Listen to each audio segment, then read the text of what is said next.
साथियों, गैस आधारित अर्थव्यवस्था आज भारत की जरूरत है। One nation one gas grid इसी जरूरत को पूरा करने का एक महत्वपूर्ण अभियान है। इसके लिए पाइपलाइन नेटवर्क के विस्तार के साथ साथ नेचुरल गैस की कीमतें कम करने पर भी फोकस किया जा रहा है। बीते सालों में ऑयल और गैस सेक्टर में कई बड़े सुधार भी किए हैं। हमारे इन प्रयासों का परिणाम है कि आज भारत पूरे एशिया में गैस की सबसे ज्यादा खपत करने वाले देशों में शामिल हो गया है। इस साल बजट में देश ने स्वच्छ और सस्ती ऊर्जा के लिए हाइड्रोजन मिशन की भी घोषणा की है, जो क्लीन फ्यूल के अभियान को सशक्त करेगा। साथियों, 6 साल पहले जब देश ने हमें अवसर दिया था तो विकास की यात्रा में पीछे रह गए पूर्वी भारत को विकसित करने का एक प्रण लेकर हम चले थे।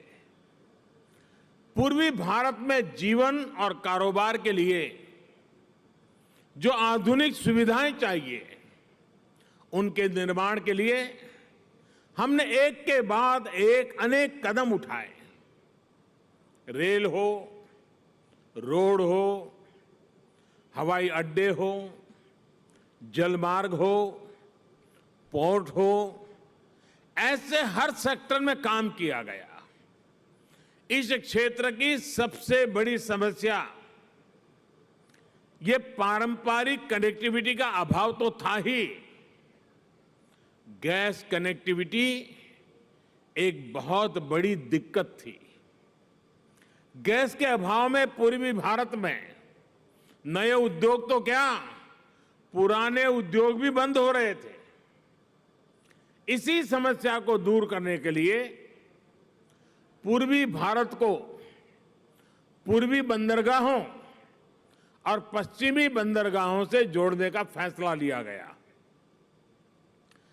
साथियों, प्रधानमंत्री ऊर्जा गंगा पाइपलाइन इसी लक्ष्य के साथ आगे बढ़ रही है। आज इसी पाइपलाइन का एक और बड़ा हिस्सा जनता की सेवा में समर्पित हो चुका है। लगभग 350 किलोमीटर की डोभी दुर्गापुर पाइपलाइन बनने से पश्चिम बंगाल के साथ साथ बिहार और झारखंड के 10 जिलों को सीधा लाभ होगा। इस पाइपलाइन को बनाते समय करीब 11 लाख मैंडेज का रोजगार यहां के लोगों को मिला है। अब जब ये पूरी हो गई है तो इन तमाम जिलों के हजारों परिवारों के किचन में पाइप से सस्ती गैस पहुंच पाएगी। सीएनजी आधारित कम प्रदूषण वाली गाड़ियां चल पाएगी। इसके साथ साथ इससे दुर्गापुर और सिंदरी के खाद कारखाने के लिए भी गैस की निरंतर सप्लाई संभव हो पाएगी। इन दोनों कारखानों की ताकत बढ़ने से रोजगार के नए अवसर बनेंगे और किसानों को पर्याप्त और सस्ती खाद मिल पाएगी। मेरा गेल और पश्चिम बंगाल सरकार से आग्रह रहेगा कि जगदीशपुर हल्दिया और बोकारो धामरा पाइपलाइन के दुर्गापुर हल्दिया जंक्शन को भी जल्द से जल्द पूरा करने का प्रयास करें।